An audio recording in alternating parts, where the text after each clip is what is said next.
अबिरल भगति बिरति सतसंगा, चरण सरोरुह प्रीति अभंगा। यद्यपि ब्रह्म अखंड अनंता, अनुभव गम्य भजहि जहि संता। अर्थात मुझे प्रगाढ़ भक्ति, वैराग्य, सत्संग और आपके चरण कमलों में अटूट प्रेम प्राप्त हो। यद्यपि आप अखंड और अनंत ब्रह्म हैं, जो अनुभव से ही जानने में आते हैं और जिनका संत जन भजन करते हैं। अस तव रूप बखानऊ जानऊ, फिरि फिरि सगुन ब्रह्म रति मानऊ। संतत दासन देहु बड़ाई, ताते मोहि पूछहु रघुराई।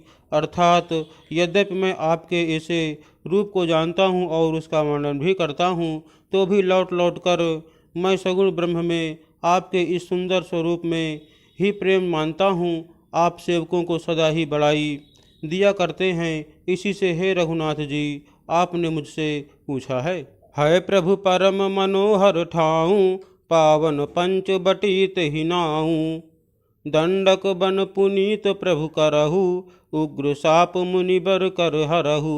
अर्थात हे प्रभु, एक परम मनोहर और पवित्र स्थान है, उसका नाम पंचवटी है। हे प्रभु, आप दंडक वन को, जहाँ पंचवटी है, पवित्र कीजिए और श्रेष्ठ मुनि गौतम जी के कठोर शाप को हर लीजिए। बास करहु तहाँ रघुकुल राया, कीजे सकल मुनिन पर दाया। चले राम मुनि आय सुपाई, तुरत ही पंच बटी निराई। अर्थात हे रघुकुल के स्वामी, आप सब मुनियों पर दया करके वहीं निवास कीजिए। मुनि की आज्ञा पाकर श्री रामचंद्र जी वहाँ से चल दिए और शीघ्र ही पंचवटी के निकट पहुँच गए। गीधराज सै भेंट भई, बहुविधि प्रीति बढ़ाई। गोदावरी निकट प्रभु रहे परन ग्रह छाई। अर्थात वहाँ गृद्धराज जटायु से भेंट हुई, उसके साथ बहुत प्रकार से प्रेम बढ़ाकर प्रभु श्री रामचंद्र जी गोदावरी जी के समीप पर्णकुटी छाकर रहने लगे। जब ते राम कीन्ह तहाँ बासा, सुखी भय मुनि बीती त्रासा।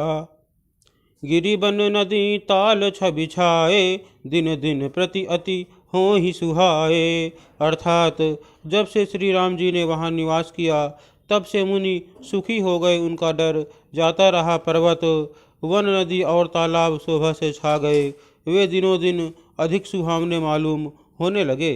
खग मृग वृंद आनंदित रहाहि, मधुप मधुर गुंजत छवि लहाहि। शोभन बरन न सक अहि राजा, जहाँ प्रगट रघुवीर विराजा।